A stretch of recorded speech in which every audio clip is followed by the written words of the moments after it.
All right, cool. Chihuahua, get off my lap real quick. All right. All right, what's up, Facebook? This is Canine Freedom interview number 14. And today I got a special guest, Mr. Larry Krohn. And I'm a big fan of him. I was just telling him how starstruck I was, and he was just telling me calm the F down. Yeah, I didn't say no bad words now. Stop it. No, I was just making jokes.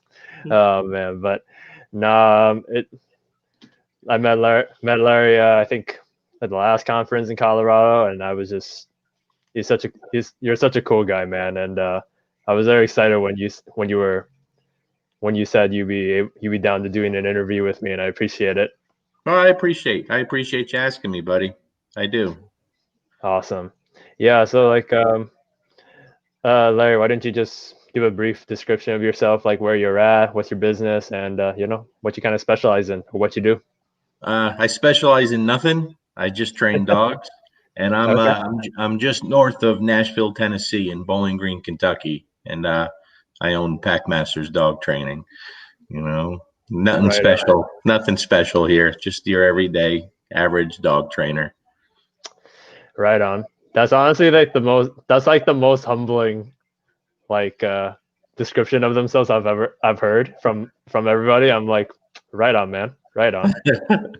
Well, you know, what we do, you think about it, Kevin, it's pretty easy. It's pretty basic most of the times. And I think sometimes in this industry, the egos get away from people, and when a trainer knows just a little bit more than the average dog owner, sometimes the head goes, and I think that hurts. I think that hurts everyone. I really do. I think it hurts the industry a great deal, you know. Yeah, no, for sure. I definitely know a couple of trainers who are really up there in ego, and I mean it's just like I try to stay as humble as I can, just because in my head sometimes I say I'm the best, but then like in like when I'm watching everybody like work dogs, or like I watch you like your videos or things like that, and there's dogs that totally throw me off, and I'm just like, okay, I still got ways to go, and I like being like that forever student that keeps on learning. Like, Well, I think I mean so am I. I mean, I tell people I think if you had to put a percentage to it, I think I know probably 5 to 10% of what I need to know. That's the beautiful thing about this industry is you never get to the end. There is no ending. There's always something to learn, and there's so many different aspects of the animal that once you master or think you've mastered one area, it's very easy to get humbled in another area, and when you said a minute ago that you run into dogs that give you a hard time, well, we all do.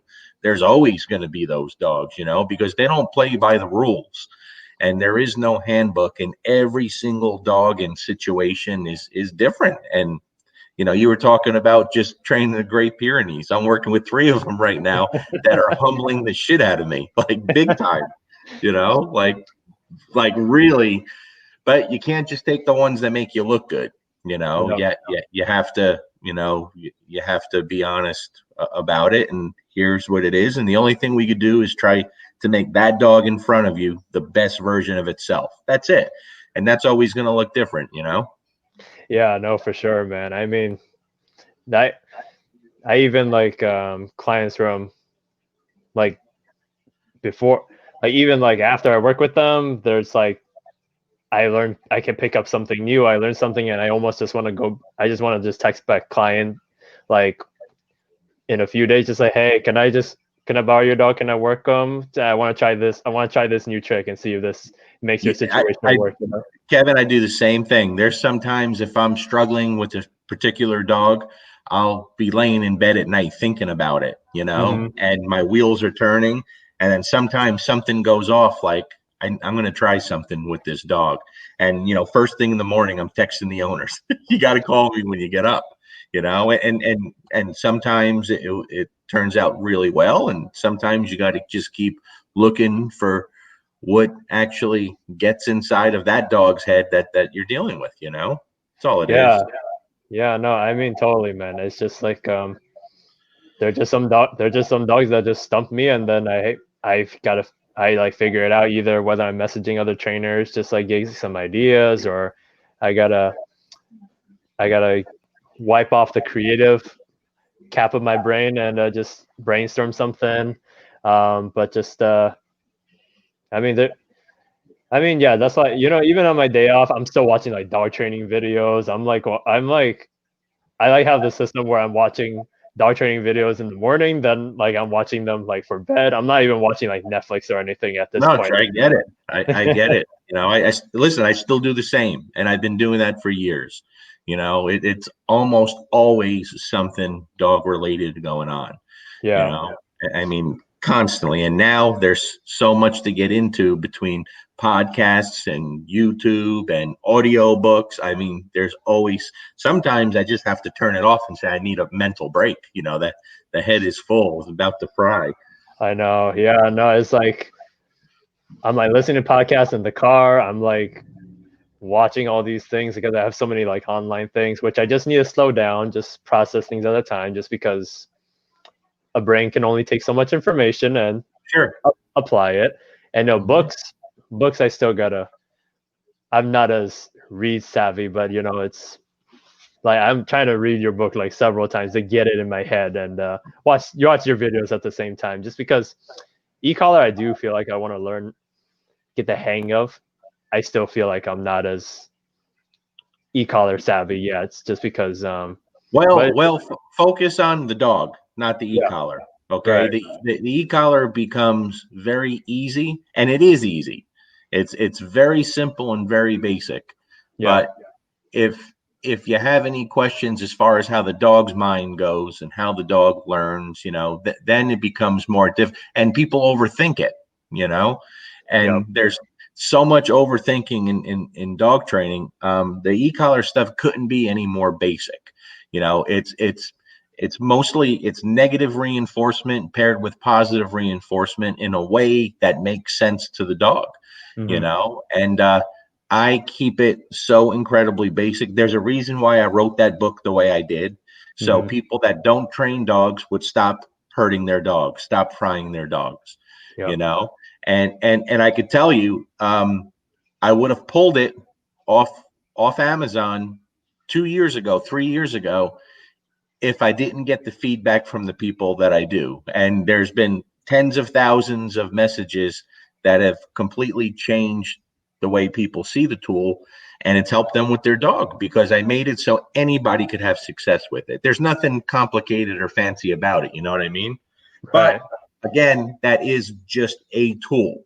But hmm, the average dog owner that doesn't know how to train dogs, isn't a dog trainer, can achieve really good benefits if they just go through the very simple basic steps. hmm. Yeah, I think it's just basically me overthinking it, because it's just like, yeah, just because so many factors. It's just like either my clients are relying on me to make sure that their dogs are off, doing good with recall, or just off leash. But of course, the owners have to be part of the equation, because the dog is living with them and not with me.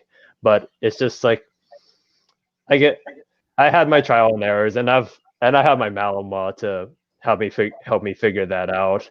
Um, it's just it's just something like I don't get enough people that ask me about that kind of thing, so I have little practice with it. But I just gotta get in there more and just yeah, you're right. The tool is pretty simple. It's just every dog's different when it comes to the tool and things like that. And there's one dog I'm trying to do a recall, because this lady lives in like 25 acres, and she just adopted this dog.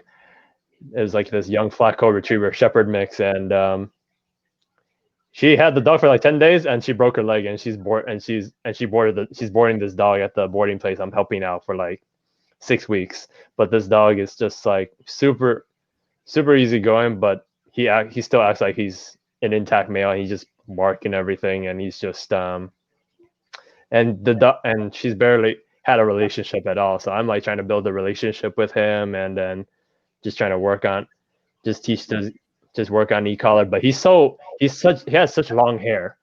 He has such long hair, so it's just like the normal contact points don't really. Um, Well, I could tell you this, Kevin, with any dog anymore that has any kind of hair, unless it's like a Doberman or, German short hair pointer or something like that, if it has any length of hair, I only use the wing contact points with the collar technologies or the feather contact points with the Martin system. Makes all the difference in the world. cool, Like I cool, don't use regular contact points at all anymore on any dog that has any kind of hair on them, because cool. that's a game changer. You got to remember, making good contact, it's one of the biggest issues that we deal with, But with that being said, with a dog like that, what I tell people, no matter what tools you're using, if you want really good off leash obedience, well, then you got to practice a lot of on leash obedience. Yeah, That's how you get to that point for sure. Then when you add the tools, it becomes a lot easier. for sure, for sure. And I mean, the dog gets so excited to see me. We work him, and he has so much fun. And then I sort and we play around, and he's a great dog, so he'll be an easy guy for sure. But I just ordered the wings for him, so Sure. I'm glad. So that'll definitely be a game changer. Let's see, we got some people tuning in. Damn, that's the most viewers I have. Like 37 viewers. I never gotten that many. Let's see. Allison says, "Hey guys." There's Bob, Hey, Allison. Hello, Bob. and then Heather Beck's watching too. She's like, Heather, have you watched Mark Goldberg's? Have you read Mark Goldberg's Hey, book? Heather. Yes, I'm reading it now. I haven't finished it, but I love everything by the monks and with Mark with the last book too. Let Dogs Be Dogs. It's fantastic. So I was very happy. Hey, Adrian. What's up, Adrian? All right. Yeah. So, right on. Yeah. So You we don't sort be of, scared to ask questions. yeah. Put you Don't put you push it. You ask whatever you want. go right on. Yeah. I mean, for the most part, like I think I wanted to talk about just how important relationship is with the between like the owners and the dogs, just because I feel like when you change the relationship, it definitely helps curb like certain behavior issues and just how owners can what little things can owners do to like just tweak the relationship to where the dog doesn't feel like they don't have to feel like they have to be reactive, or they feel like they can trust the owners more. I mean, like, what in your opinion, what do you think? What's Well, your opinion on the importance of the relationship between the two? Well, it's for me, it's everything. It's how I train dogs. Yep. It's absolutely everything. And even when I train other people's dogs, the way that people live with the dog is priority number one over everything. But unfortunately, most people, don't have a healthy relationship with the animal. I mean, far from it. And that's why we stay in business, because these unhealthy relationships create so many problems. But it's, people don't do it because they have, evil spirits in their hearts or anything. They think they're doing the right thing, but they have no clue. Hmm. They believe a dog sees things the way we see things, and that couldn't be further from the truth. Hmm. But the easiest way to convince people is to show them immediately how their dog is with you as opposed to with them, without doing anything, without doing obedience, just putting the dog on a leash or controlling the dog with spatial pressure, and not giving the dog all the importance when we go in the home. And when they see the animals change immediately, they don't understand it, and you hear the same thing all the time, like, this dog's like the worst dog ever. They never act like this when people come over. Why are they just laying there? And that's usually where it starts. That's where the education usually starts. And I explain to them why. I explain to them, how I'm just giving the dog what they need, but then I'll show them, and I'll immediately switch over to doing what people normally do when they come over, and to get the dogs all screwed up again and see how poorly it affects them. And then I Hmm. go back to myself, and I go back to doing what needs to be. And when they see how fast the dog can change back and forth, it's very eye opening, you know? People use way too many words. There's way too much unearned affection. Unearned affection is a killer. Constant affection. So many times, Kevin, when I'm working with someone and talking to someone, the dog's coming over and invading their space. And I'm very big with using space, in the dog world. And they're petting the dog and they don't even know they're doing it.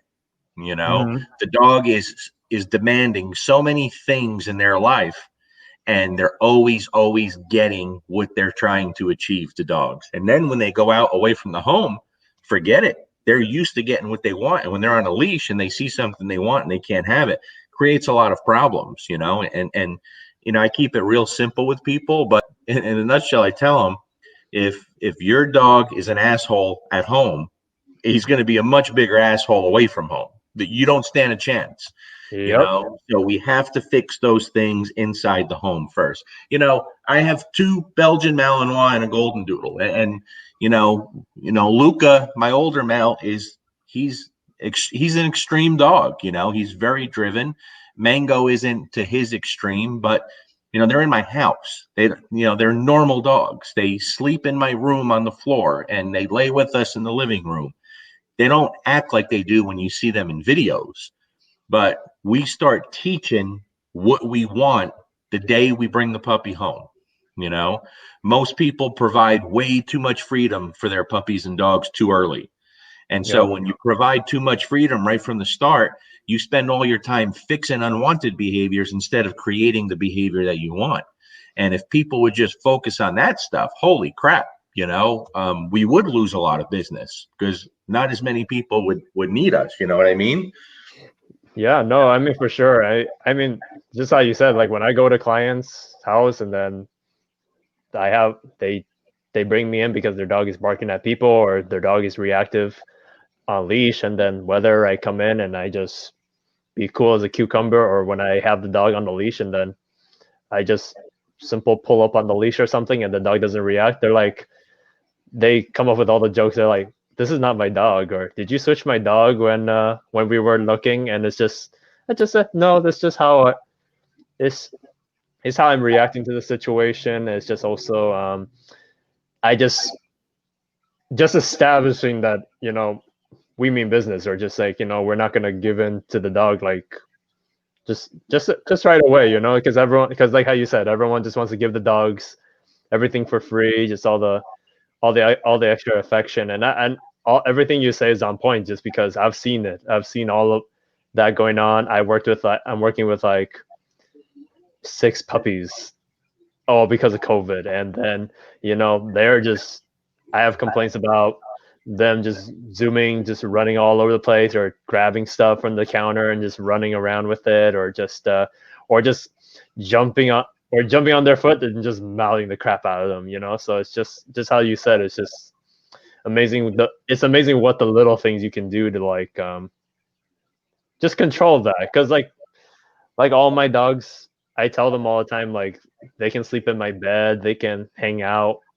They don't need to be like they don't need to be in a boot camp kind of situation, just because they already Right. made it. Sure. They all made their dues.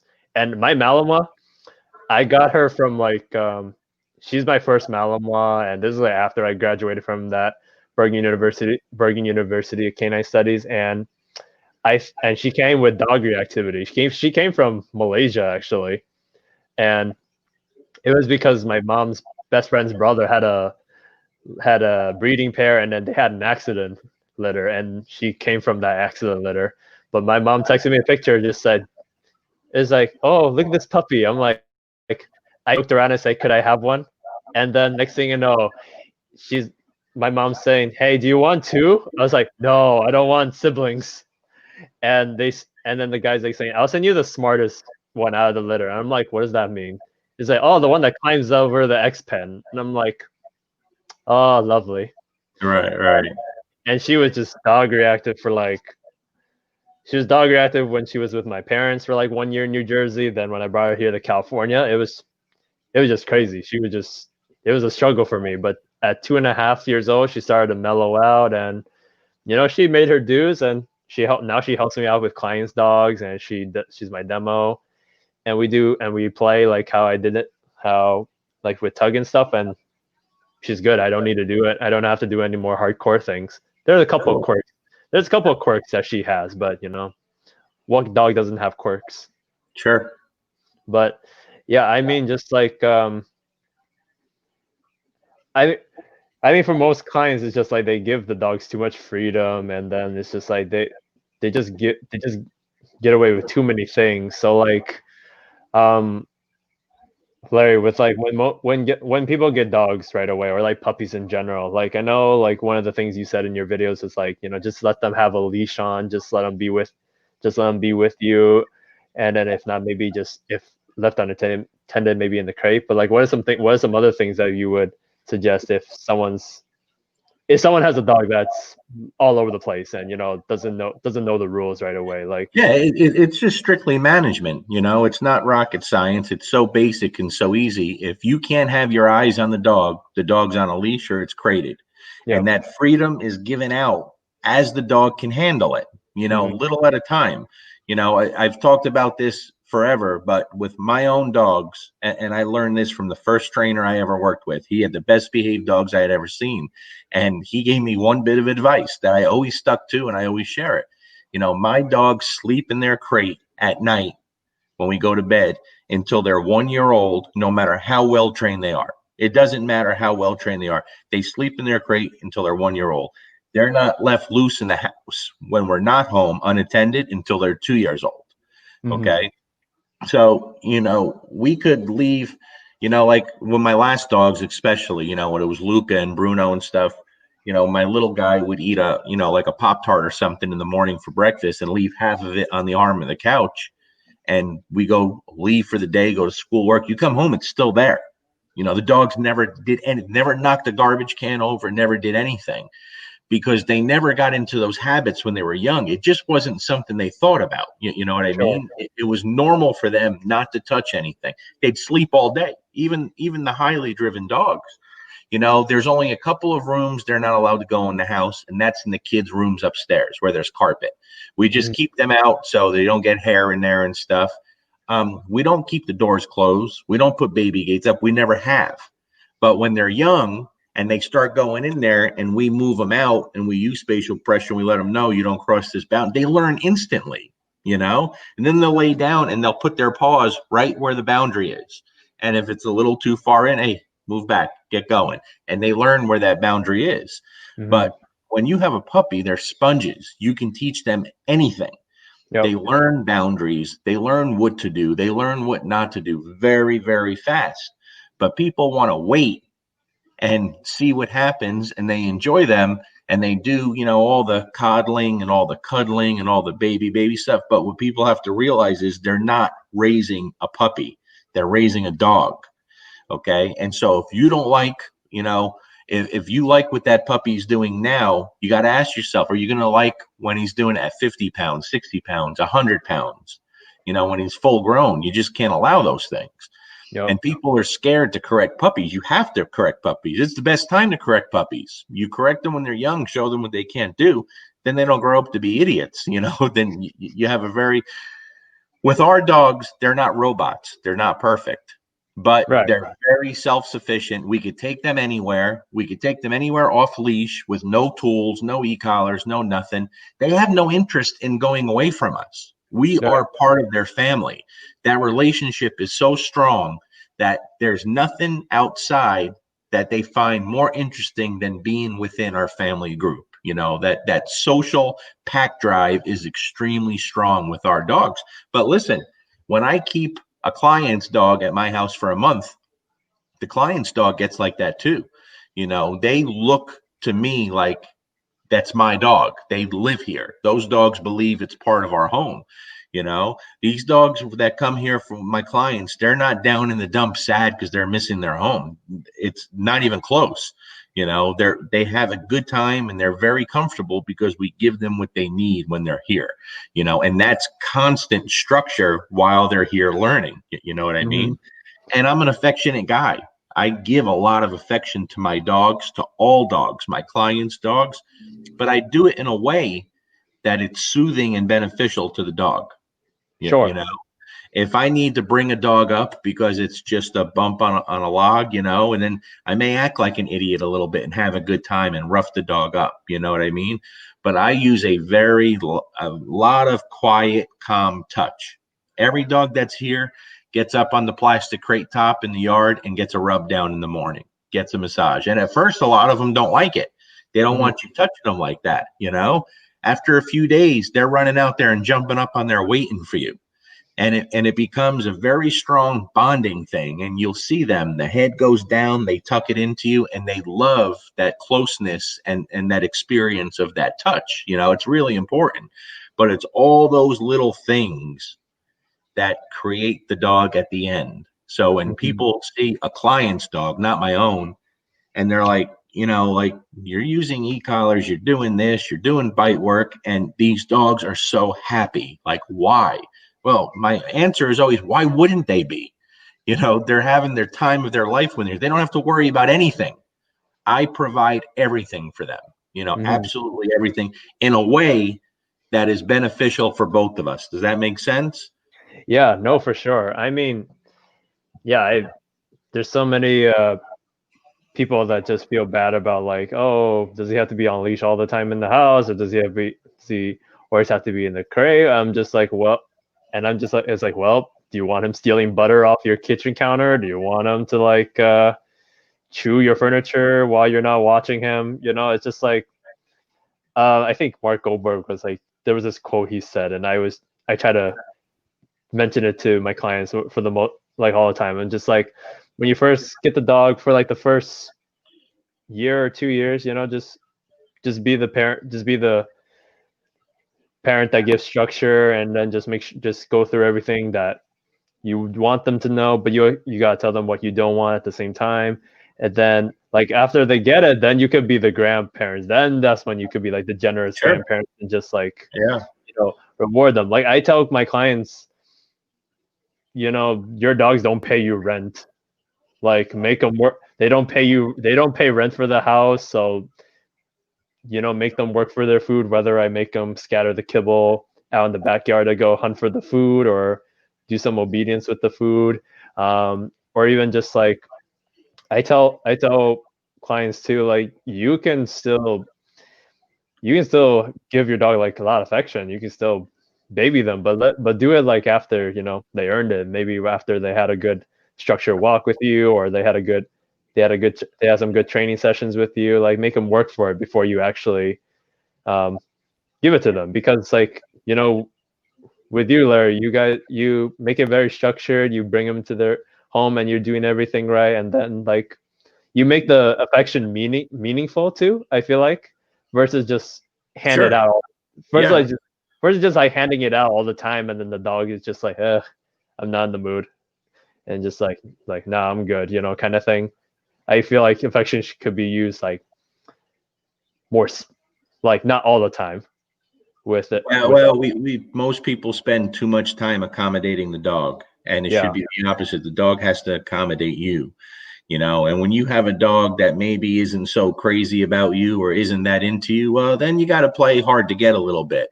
Because the second you try to start pushing yourself on a dog, you're done. You lose everything. You're Hmm. absolutely finished. Hmm. If I get a dog that comes in here that, isn't happy that it's here in the beginning and maybe is a little more difficult dog and struggles in a lot of ways, I don't do anything for the first few days with that dog. I just let it be a dog. And, the first few times, the first couple of days, actually, when I go out where the dogs stay and they're standing there and they're real tense and they're just staring at me, sometimes they'll let out a little growl or something. I don't pay attention to that. But guess what? By day 3, day 4, the most, when I go out there, now the dog's excited, the tail's going, the butt is going, because everything that dog loves, food, water, going to the bathroom, going for a walk, he starts to associate it with me. I'm the one providing all that. And every dog needs somebody. They have to have somebody, Hmm. and you have to be that somebody for the dog. Unfortunately, most dogs in the general home in the United States, forget it, man. They run the show. They get everything they want at all times, and people give them nothing to satisfy the mental or physical stimulation. Everything that people do, satisfies the person's needs, the selfish needs of the human. And most people don't understand how detrimental that is to the dog. It really creates a lot of problems. And when you put a dog in that situation to where it can't believe in you to control everything, then the dog's got to take that role. And anytime the dog takes that role, you're going to lose. Always. Yep. You're going to lose. It's never going to benefit you, But that's the behavioral side of things. But to me, that's at least 80% of everything. Obedience is cake. A monkey can train a dog to do all the basic obedience commands. It's doesn't take a genius to do that. You know what I mean? Mm-hmm. But to get that dog to click and feel comfortable as a dog in your household, you have to put the work in. Listen, when my clients leave here, my private session clients, or even the board and train clients, I tell them, hey, do me a favor, give me 5 minutes twice a day for the obedience. And they look at me and they say, that's it? I said, yeah, if you can give me 10 minutes twice a day, fantastic. But just give me 5 minutes twice a day. And they're shocked by that. That's all I ask for. But the catch is, I need 24 hours a day inside the home with your habits. We got to get rid of the bad habits, replace them with good habits. I don't slack on that. Okay. Mm-hmm. Because that's the important stuff. The stuff you're doing inside the home is what's creating the dog, good or bad. And you're always training. You're always training. If you're with the dog, you are training. Okay. If you're not with the dog and that dog is loose on its own, you're training. You're just not training for good. Understand? Mm-hmm. Yeah. No, that totally makes sense, man. I mean, it's just basically promoting what you want the dog to do, or just practice, versus just letting them go and come up with their own behavior. And I mean, like, I find it very important just to really fulfill the mental and physical part of your dog, whether it's like them just, whether it's tug or just playing with your dog. I think you really bring out in your videos like the importance of playing with your dog, just Sure. because it's just a fun thing to do with them. And especially when we have like dogs that like to tug, we got dogs that like have prey drive. It's just like, it's like they have, I mean, dogs were bred with purpose before they were pets. And I tell Listen, animals play. yeah. All animals play, and Yeah. especially dogs. I spend a lot of time in the woods, and deer play. Wild deer play with each other. They Hmm. chase each other. They stand up on their hind legs and they smack each other around. They have a good time. Animals Yeah. play, but especially dogs. And you have to provide that for the animal for it to live its best life.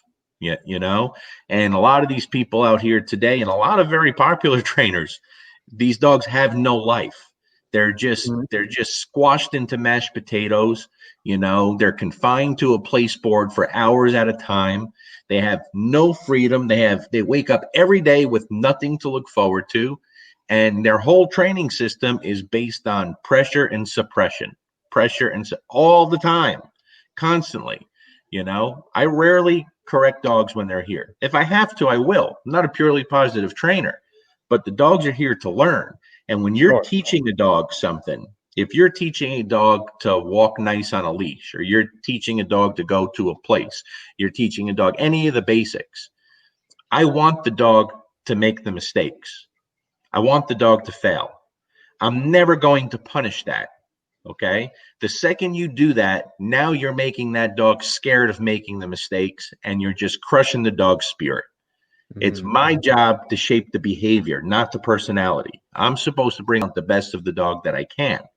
Okay. But I see these people, they teach a dog a place command, which, by the way, isn't dog training. It takes about 30 seconds to teach any dog the place command. It's not a thing.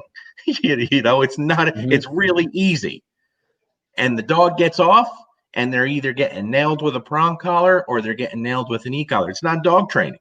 That doesn't make you a dog trainer. That just makes you an asshole. And I'll say Right. that to the day I die, because now you're taking that dog's whole gusto for life away from them, and they become paralyzed with fear. They're scared to make a mistake. I want the mistakes. I want the dog to make the mistakes. That's how they're going to learn. And I show the mistakes for that reason. And the dog never gets hammered for it. And on the same token, When I'm working with the owners, I want the owners to make the mistakes. I allow it to happen. And then we stop and we joke about it and I make fun of them and we have a good time. And we Nice. do it until it makes sense to them and they get it right. And, lately I've been putting out more videos of some of my private lessons with clients. And I almost didn't because I'm like, who's going to, I don't think anybody wants to see this. Well, I was very wrong, like they've been extremely well received. And the reason being, Kevin, there's no editing, there's no fancy music and graphics. It's me with my iPhone filming a real person with her real dog in a public place with dogs and people around and showing the mistakes and showing the work. They make mistakes. I make mistakes. We all make mistakes and we fix them together till we get that final picture of the dog at the end. And it's really, really important for people to see that. They have to see that. Yeah, no, I actually really enjoyed when you put those private videos, private training sessions on YouTube. I thought it was fun because the owners are having fun. I love that one part you were like laughing at the laughing at her when I think she fell or something, or she tripped over the leash, and it was just authentic, And Listen, we have a good time. We do. yeah, We truly have a good time. There's certain dogs that make it tough to you're not going to have a good time. But most of the time with everyone, we're going to laugh. We're going to have a good time. We're going to bust each other's chops. And when we're done, you feel like you just did something and you leave there happy, and when we don't do that, I know it, that wasn't good. And then what I usually say is, we're not counting that lesson towards your program today. We're going to redo that mm, because that sucked. And sometimes that happens, but you have to be honest with yourself. And maybe you were the problem, meaning me, or maybe you weren't. Maybe the owner was the problem or the dog was a problem. You're going to get those days where you feel like you can't do anything. And everyone's going to have those days. It's not a big deal. You get past it and you wait for the next one. That's all. Not a big deal. yeah, no, for sure. And after hearing you say, it's okay to mess up, and it's good. It was definitely like an eye opener for me because like every client I meet right now, it's just like I tell them, I said, listen, I'm a dog trainer. I mess up too. I mess up with my dogs as well. If I can mess up, my clients can mess up twice as much, or like Sure. you're gonna mess up. Just reflect on it. Just figure it, and then you learn, and then next time you go out with your dog, you're gonna do better. Like because failure is a good lesson. It's just like just messing up is just good. It's just feedback more than it's more feedback versus just like shutting down kind of thing. And for me, yeah, there's still some dogs that I wish if I knew what I knew today, I would do so differently. Like Well, guess what, buddy? That's never going to change. You're always, you're going to continue to get better. I'm going yeah, to continue to get better. We all continue to get better. And when you look back, it's like with your own dogs, okay? Every single dog we get, our family, is a little better than the last one. Because I still make mistakes with our own dogs, It may be just out of laziness or not having time to do what I want to do, you know what I mean? But each dog we make a little better than the last one. And my goal when we got Mango was I wanted her to be a combination of Luca and Bruno, my Rottweiler. And that's exactly what she is. We worked at it. We developed that dog. We started off by getting the right dog from the right breeder, right? I wanted that temperament. Mohawk Malinois. Hello, John and Paula, and Colin too. You're part of the family now. And, at the time, they had 3 litters of puppies on the ground. That's a lot to look for, And so, how do you pick that particular puppy that you want when you have 3 litters of puppies? So, what I did was I worked with each mama. I just spent a few minutes with each mama. They were all fantastic, but I went with the mama that had all the drive, but I also wanted the clarity and a calm intensity. And for me, the eyes of the dog say everything. There's a big difference. You know what I mean? She was Yeah. very confident, very stable, very sure of herself, but she wasn't so kooky crazy over the top to where she couldn't function. Okay. I said, that's the litter that I'm going to pick from, that dog. We went from there. And that's really important to me. So I put a lot of thought in what we do with all dogs, but including our own, because over the years you learn where your mistakes are, and you just learn from them. That's all. Yeah, no, for sure, man. I mean, like going back to what you say, with dog training these days is like some are really big on ego, and then like there are certain trainers that like to use a lot of too much pressure or like just flatten the dog. And like I'll be honest, like when I was a kid, I started watching, the world's like famous dog training show at that time. It was like Dog Whisper, and it was just like Mhm. I learned what I learned from there, and then it was just like a lot.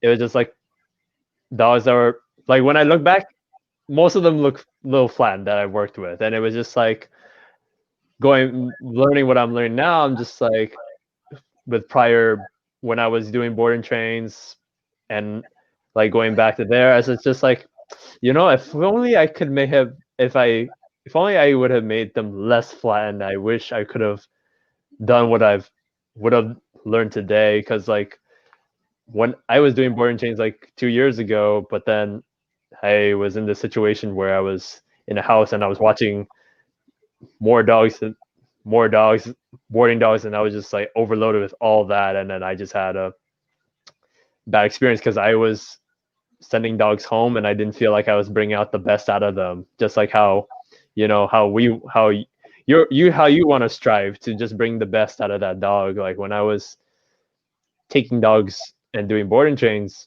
I was just trying to balance it out between private lessons and trying to work with them, and it just didn't feel good.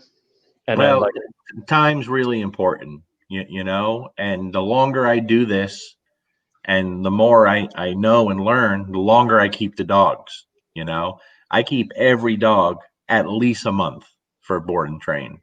I've done the 2 week board and trains like a lot of people do, and I can never go back to doing that. It's just not enough time for the dog to learn properly.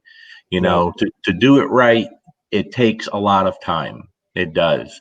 You want that dog feeling like it's part of your life and that it can learn at its own pace. And the difference in the dog between week 3 and 2 is light years. I mean, light years. You take a dog at the end of 2 weeks, no matter how good it is, at the end of that third week, it's night and day. Like things really come together at that point. In that whole fourth and fifth week, and sometimes the sixth week, you're really just building on that foundation, because dogs come here to learn how to learn. They don't come here to get trained. Okay. They learn how to learn, and I lay a very strong foundation of that learning and the basics and the behavior. That's yeah, only the beginning. That's just the beginning. It doesn't matter. You could be the best trainer on the planet. If you kept a dog for a month or 5 weeks or 6 weeks and did a tremendous job, and you give it back to the owner with no follow-up instructions, you never meet with them again, the owners never do anything, everything you do is gone with that dog, at a fairly quick pace. They're not robots. They're living, breathing creatures, emotional beings, and they need something constantly. And whatever we do with them, you have to teach the owners in a very fundamental, simple, and realistic way how to not only keep it going, but to actually keep making it better over time, you know? And that's really important. It's really important that a client knows how to troubleshoot a problem. So I'll set them up to fail. Okay. And I'll how would you fix that? And they're always going to get it wrong. They're going to struggle. And I don't really just give them the answer. I make them work through. When they figure it out, then we can compare that to other problems that could arise, and they know how to deal with it, you right. know? But that owner education, it's very, very important. Yeah, no, absolutely, man. I mean, for me, it's just a big life lesson for me, just because like for me, my niche is definitely just private lessons versus just board and train. And then yeah, it's like I think definitely it's just having them for a month and or just more than 3 weeks definitely is the key. But with everything going on, I had like so much things going on, and I wasn't in a good place like back then. I was just exhausted, and then like I would work with clients, and I come back home, and then I have like these problem dogs, and I felt bad to be honest. And there were times where I lost my patience at most, and I was kind of heavy-handed. And I look back to that day, and I'm just like, and I just like say, Kevin, you piece of crap. Sometimes it's just like, You know what though, Kevin? It says a lot about your character that you can say that and admit that, and that you know. But that's common. People, it happens to people. And what you experience, everyday dog owners experience things also a lot, and that affects the way you live with that animal. It affects everything. You know what I yeah, mean?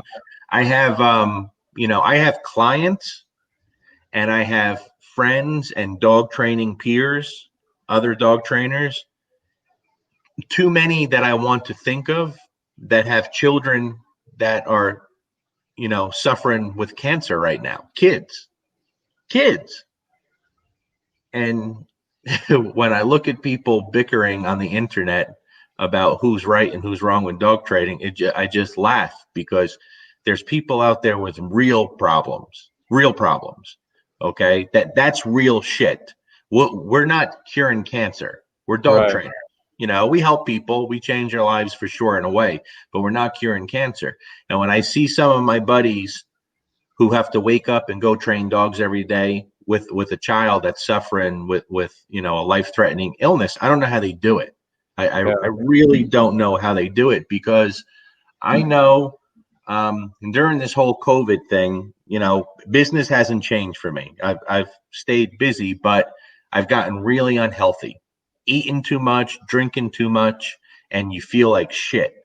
hmm, And I'm a much better dog trainer when I'm fit and I feel good and I'm in shape, because my mind is right and I have the energy. My body is right. And when you let that go, the dog training suffers. You don't have the energy. And, you have to struggle. You have to fight yourself to go out there and work with the dog that you need to work with at that time. You know what I mean? And it comes down to an energy thing and a mental clarity thing. But that's just another small part of our personal lives that affect how we deal with these animals. All of that matters. It's the totality of everything. But people always want to focus on, come sit down place and e-collars and prong collars. It's so much bigger than that. It's so much. And the second that trainers, especially young trainers, figure that out and start focusing on the big picture and that communication with the leash, it changes everything. It really does. You know. yeah, yeah. No, I for sure, man. It was just a big eye opener for me, and then just it's kind of just self discovery too, because it was just like what for me, it just helped me figure out what worked for me.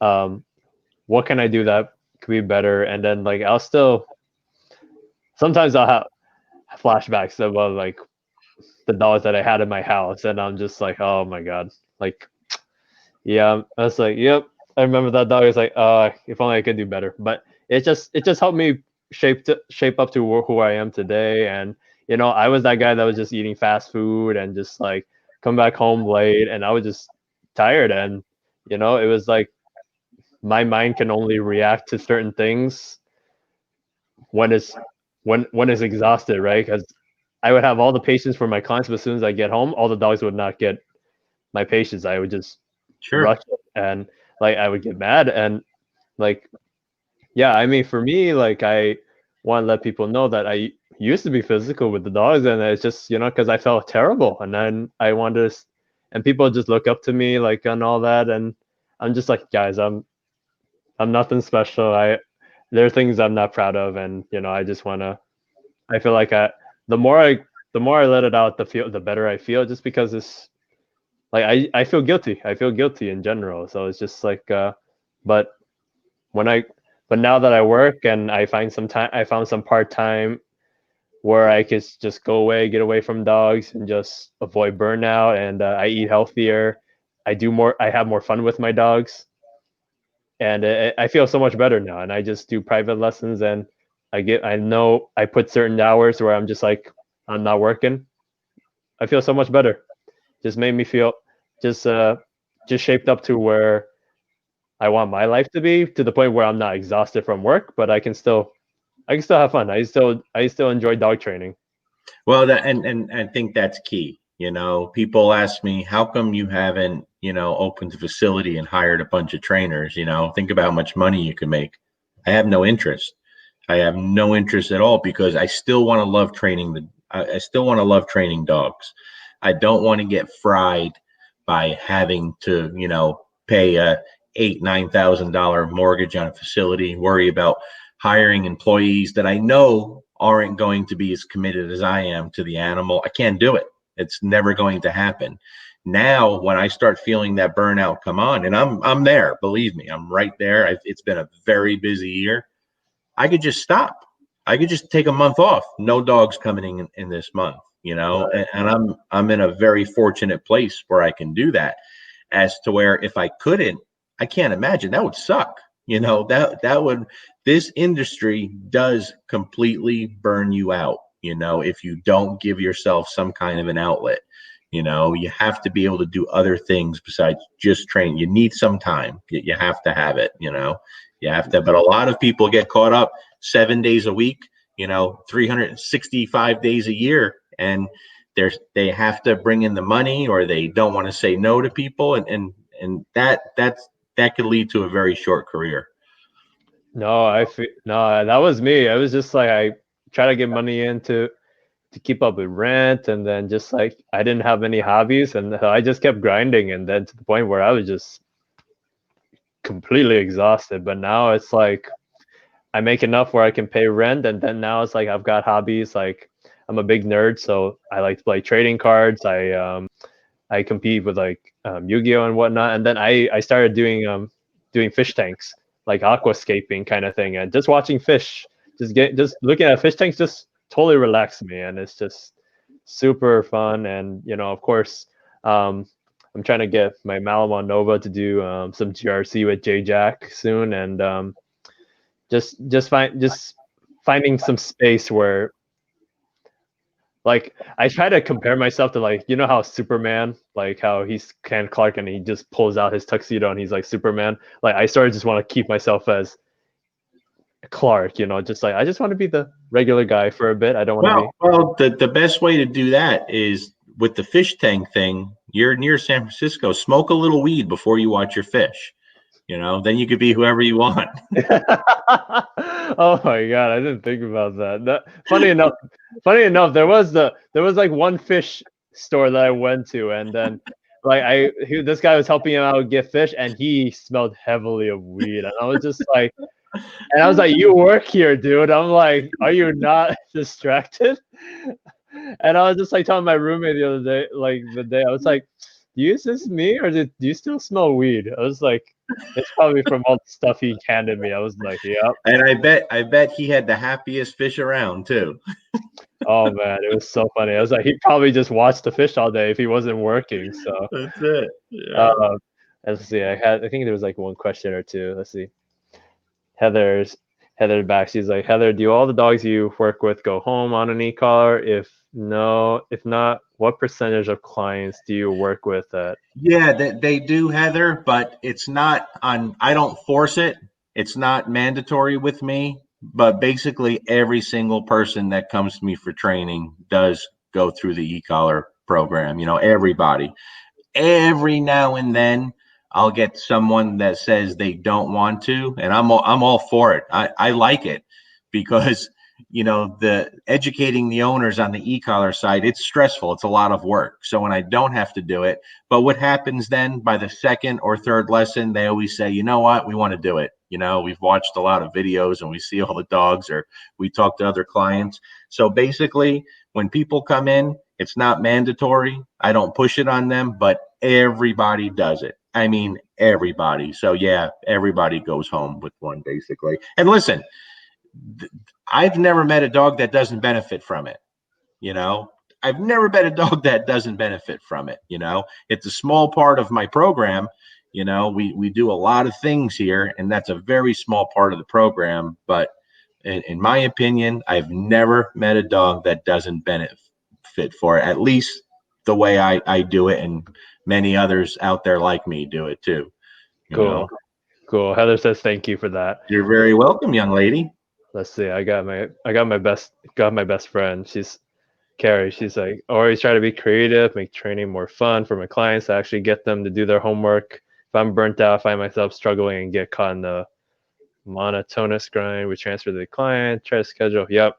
Carrie just started her business too, and yeah, Absolutely, Carrie. And listen, when it comes to clients, over the years, I've gotten pretty damn good with that part. And I keep it so unbelievably simple for the clients that even when they fail, they can't fail. Even no, when they mess up, they can't mess up the dog. The simpler, the better. And I keep it insanely easy for them. You know, I really do. And it's made my life much easier because it's made their life much easier, you know? yeah, yeah, for sure. There's another one. There was another weird question too. It was like I'll pull that up in a sec, but let's see. What's your best suggestion for working on prey drive? I don't work with an e-collar simply because it's not where my confidence is. Dogs are really solid on leash and off, but one of them was feral. We still have setbacks when we see a squirrel. Body gets so rigid at times. Blah blah blah. What's your take on this?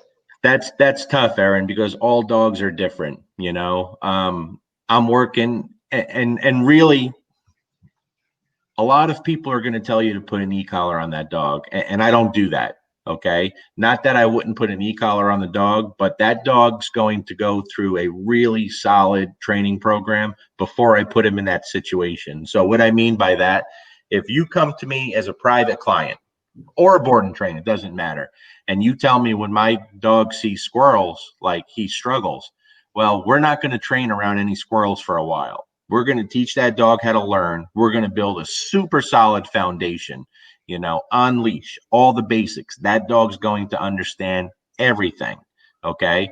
Then, depending whether you use an e-collar or not, we're going to teach the e-collar properly, you know, the right way.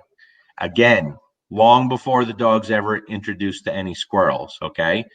And then we're going to start working in that intermittent phase, those 4 combinations with a little more distractions around before we ever bring them in the situation of the squirrel. And by that time, that's easy to fix. Okay.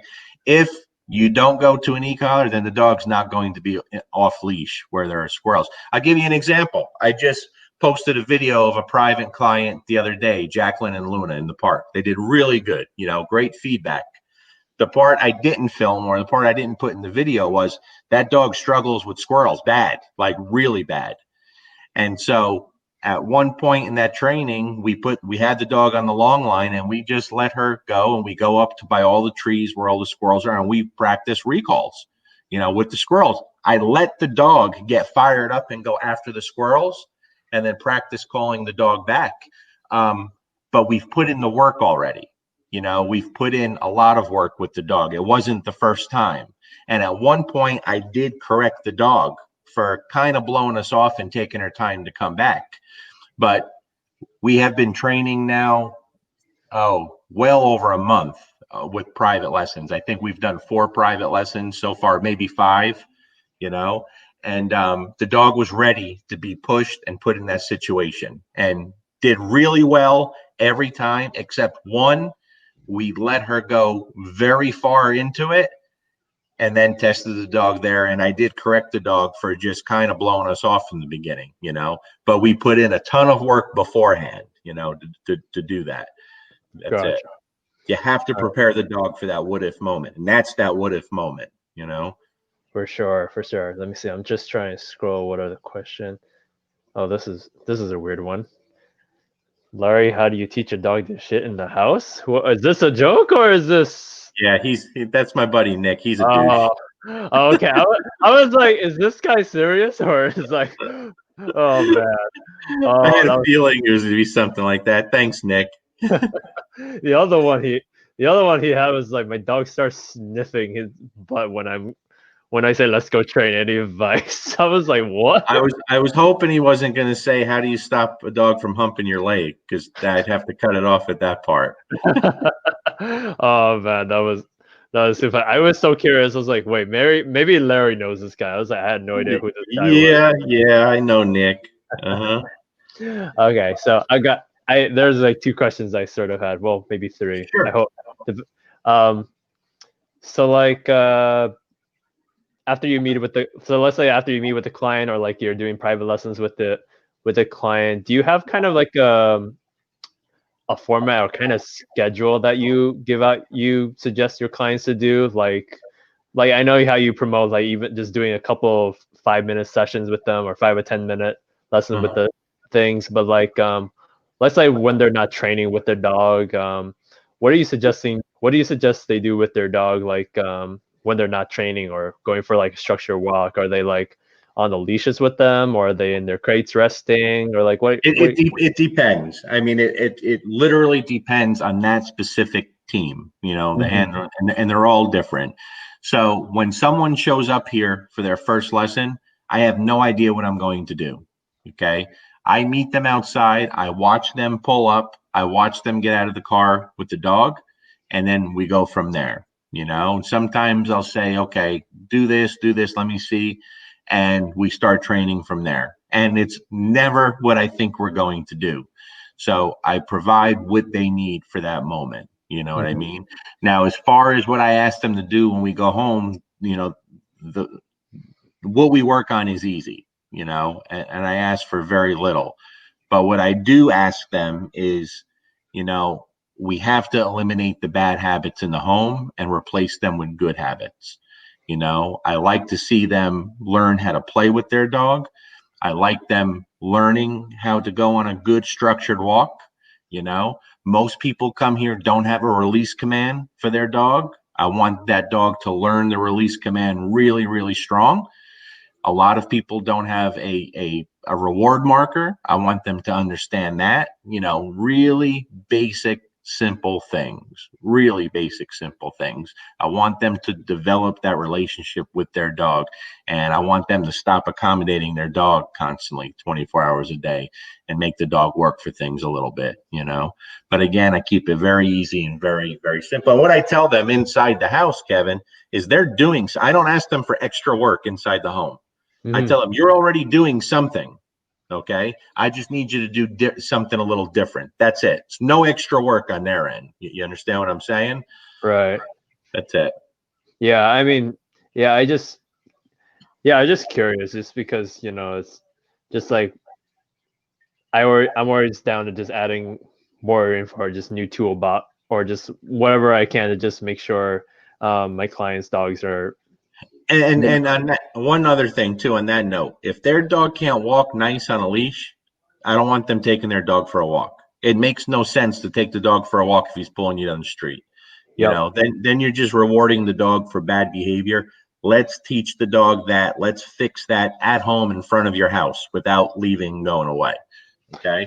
Yeah, no, I totally agree with that. I tell my clients all the time, as I don't try to practice during the walk, like actually practice the walk. Like do several reps of you walking, of getting that structured walk down before you actually go for like Absolutely. Sure. 40-minute walk kind of thing. Um, the other the other thing is like as much as you dread Great Pyrenees and Anatolian Shepherds and all that, like when you have a dog that's just bred to just be independent and just to be out in the Yeah. flocking kind of thing, like for me, my client, she has a 1 year old, he has a 1 year old Pyrenees, and just just pretty independent but still sensitive. But like for those that have like Pyrenees clients or Anatolian clients, like what do you what do you think is like you suggest in a way, like for a dog that's more predisposition to not bond with? First thing I would tell them is don't take them on as clients. Just don't take them. I won't take anymore. I really won't. They're so difficult to, and it's not even that they're difficult, like where they're going to create problems, but people have to understand there's there's major limitations on what they can do. All right. So I want people to be very realistic with what we're going to do with this dog. If this dog can be off leash and come to you and not chase cars and animals and do its job and be well behaved, I'm going to be really happy with that. All the basics done very, very slowly, most of them. Sometimes they'll surprise you, but very slowly. And you have to understand that, and in my opinion, the genetic makeup of some of those dogs, especially the Great Pyrenees, um, it's so strong in them, that natural instinct to do what they were bred to do. And I don't think it's fair to put them in a home where they don't get to do anything like that. I just don't. Now, I have a few right now, certain different circumstances. They're all rescue dogs. Okay. One of them, or maybe two of them, they were on a farm. They were given the opportunity to do it, and it didn't work out. They just couldn't keep them out there. That's how they wound up in the rescue. You know what I mean? And the other one of them at least has like chickens and rabbits and little dogs and children. Super sweet dog, really sweet dog.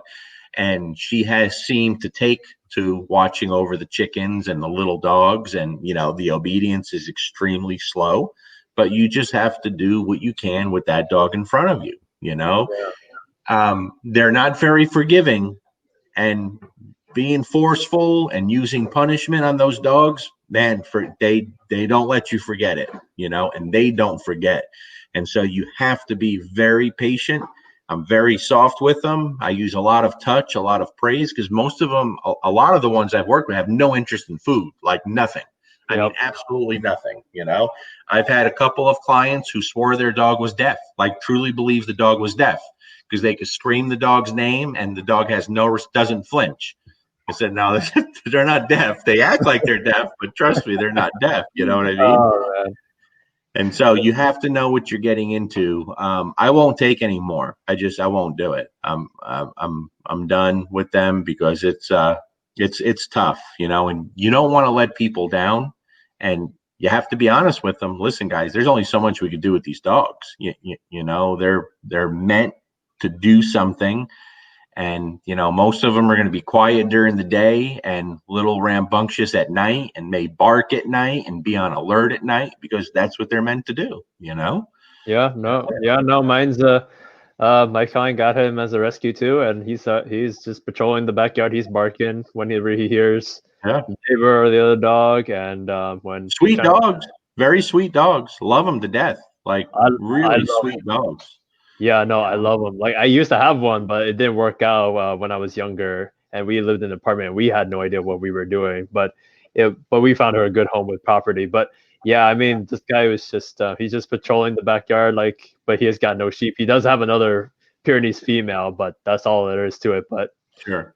recall and walking, and he's 90 pounds for a 10-month-old boy, and he's just dragging his mom. Yeah. And I worked him today, and I didn't have to use a pinch collar or anything like that. I just used his flat collar, and he did, and he just melted with just a little pop or just a little bit of a thing, and I didn't need to use anything like that. I just used the flat collar, and he did great. And If they'll walk nice with you and come when called, and just behave well, be happy with that. That's that's all you want out of them. Yeah, so no, definitely. And yeah, so I just really was curious about, like, to pick your brain about how you felt about those breeds, because I've only worked with like one or two in my lifetime career with them. I love the breeds. I don't love working with them. Love the breeds, but I don't love working with them. That's great. Let's see. I want to throw the. Oh, I'm really curious about what you feel about this Bernese Mountain Dog that I'm working with. Um, I got this couple was a first time dog owner, and they just they got this Bernese Mountain Dog from like a breeder from out of state, and he, of course, they let him do whatever he wanted, and he like humped his son, he like humps their older son, and then the older son like is in LA, but like he'll like he'll hump his dog bed. He'll try to chew the dead, and they hide in the closet and all that. And then like after he got neutered, I guess he doesn't want to go on a walk. Like he'll just flip over to the side when they put a leash on him and all that. And this is the first Bernese Mountain Dog that's not into people. Like he's like whenever the older son like came over to visit, like he started getting like intense, like aggressive. Like he's bit the guy like 5 times. So they definitely let him get away with too much. But like for like a dog that doesn't want to go on a for a big dog that doesn't want to go on a walk like that and just that just runs the house, run the roost. Like he'll just go into the backyard and just go into the pool, like just like I'm gonna go to the pool. I'm gone, guys. Like I'll be back. It's just like for your case, if a dog for a dog that doesn't want to go for a walk, that doesn't want to walk on a leash, like what would you do in that case? Well, that's an easy fix. Yeah.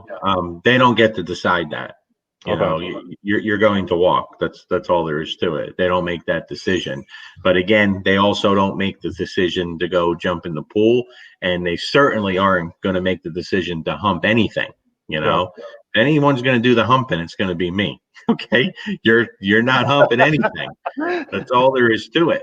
Yeah. So sometimes, Kevin, there's such a lack of common sense in people, and you know and the amazing answer that I get so many times is when an owner will give me, say, a scenario like you just used, and I'll ask them one simple question. I say, well, what have you tried to stop it? What have you done to stop it? And they say, well, no, nothing. And I don't understand that. What do you mean nothing? If your son was walking around humping everyone in the house, would you just you know rub his balls for him? What would you do? You have to do something. You know what I mean? you Yeah. have you have to do something. So if the dog doesn't want to walk, of course he doesn't want to walk. He doesn't have to do anything he doesn't want to do, and he gets to do everything he wants to do. you Yep. know so that dog wouldn't make a single decision. He'd be on a leash in the house, and wherever I went in the house, he'd be walking with me. He wouldn't be going anywhere on his own. He would respect my space 24 hours a day. 24 hours a day. That dog would be crated when he couldn't be with me. He'd come out when you brought him out. He'd go back in when you put him back in. And you'd have to let the dog know, you decide nothing anymore. Okay. Now go hump that. You get nothing. You get nothing. And when we go for a walk, we're not going to ask. We're just going to go. The dog's going to follow. But this looking for the dog and asking him to go and come on, bribing him. You take the leash and you go. You just go. The way you assert yourself, the way you behave when you grab that leash is what's going to dictate how the dog responds to you. Okay. And if you give the dog an out, a chance to back out, they're going to give you the double middle finger every time, a dog like that. And you just can't allow it. Mm-hmm. Gotcha.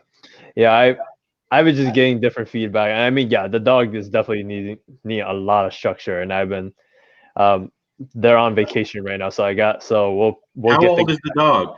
How old is the dog? he's like close to he's like getting close to 2. I think he's 2 years old right now, but they've let him get away with too many stuff already, and this is like after contacting me. So Sure. even the kid, even like the son, he's so paranoid to be in the house because like this guy, like poor guy's been bit by the dog like 5 times. And I was just That's like, that's ridiculous. That's I was just ridiculous that you let your kid live like that. yeah, and it's just like he comes to visit them when he's in town, and I'm just like, how did you let him get to that point where he's bit your kid like 5 times? Now the kid's like wondering where the dog is at whenever Right, right. visitor. Sure. And so there's definitely with this guy, we're definitely gotta lay down the law a bit. Actually, Yeah, I'm curious about this too. 'Cause I know you did a video about like how when two dogs at home don't get along, and I've sure. had and I have like 1 or 2 clients that struggle with some in-home conflict with dogs inside the home. Um, there's one in particular is like a Jack Russell puppy, like 10 months old, and the other two are like senior dogs, and it's like mostly like around resources or like the parents, like when they're when like they treat the owners like the resource more than like Sure. individuals or like kind of thing. The one of the questions I wanted to ask, like, is one thing when you have structure for like the one dog, like multiple dogs that get along, but like when it comes to like dogs that They're all the same. They're all yeah, the same. And all the same rules apply for every dog. You yeah, know, you can't pick and choose which dogs get to live properly. They all have to live properly, you okay, know. And if you don't do that, you're never going to get that integrity. And here's the thing, Kevin. Um, for most of the cases I've been called to go in the home where there's multiple dogs, and people call me about a specific dog in the home, it's almost never the dog they think is creating the problems. Almost never. You know, I mean, very rarely do they pick the right dog that's creating the problems. You know what hmm I mean? It's hmm usually the dog they want to be creating the problems, and very rarely the one that it is. But all the same rules apply to all the dogs across the board.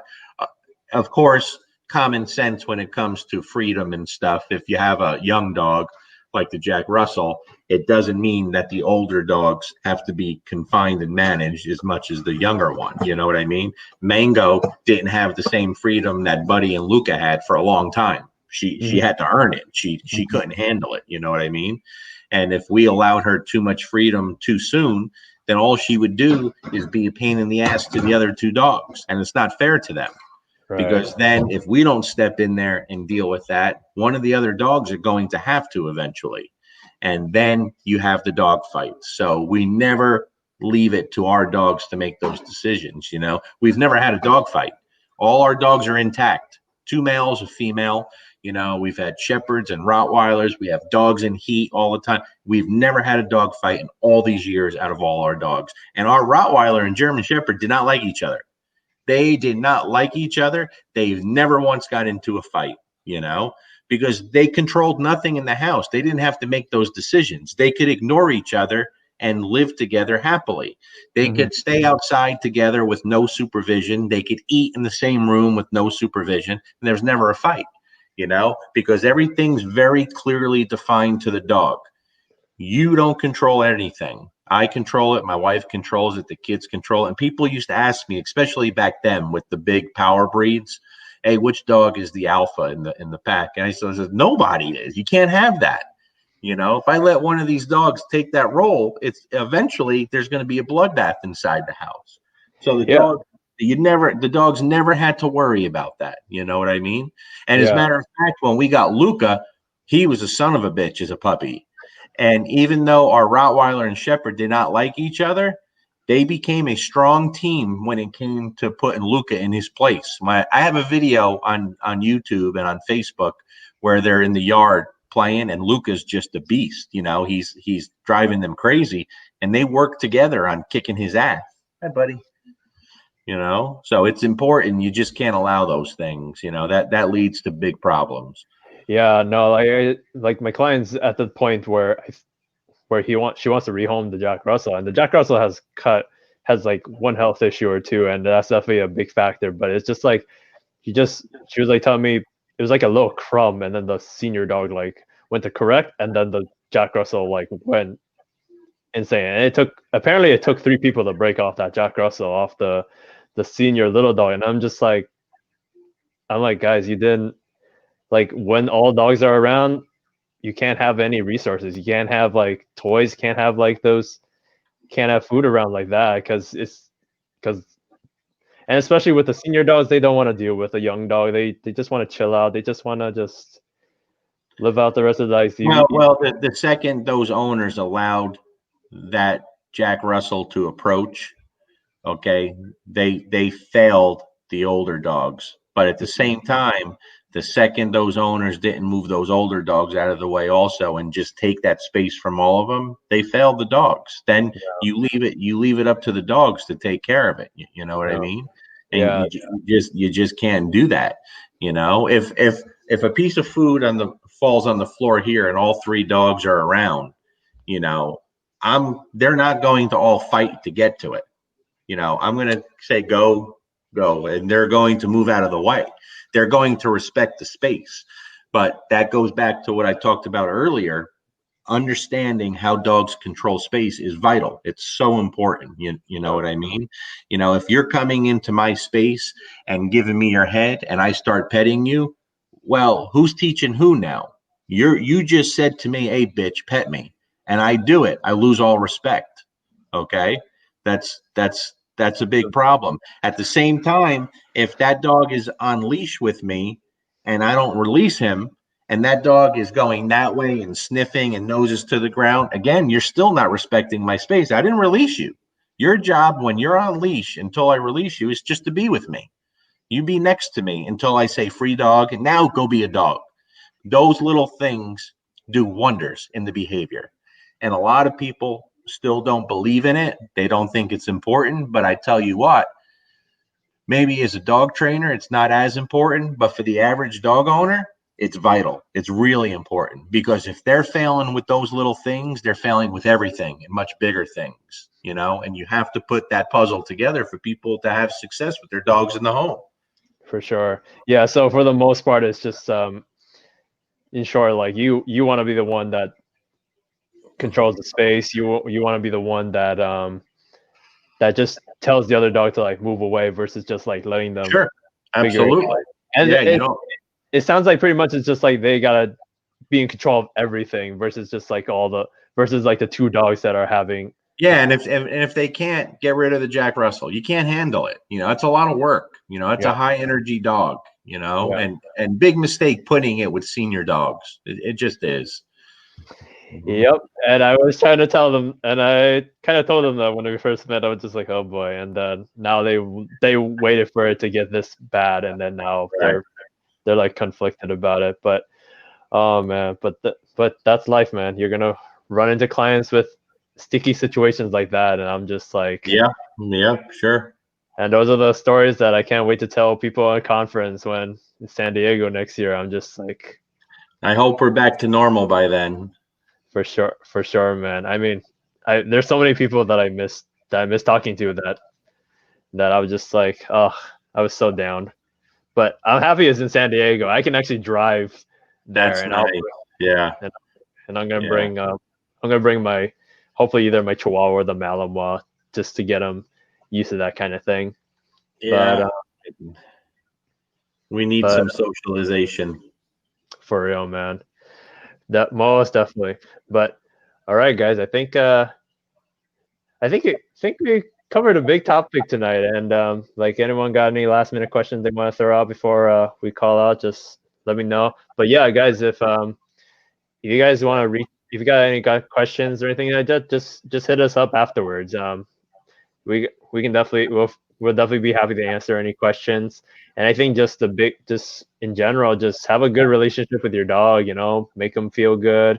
You want to, like how Larry said, and I'm trying to do this as well. I'm trying to not use just a tool. I want to use my relationship to work with the dog and not always rely on tools.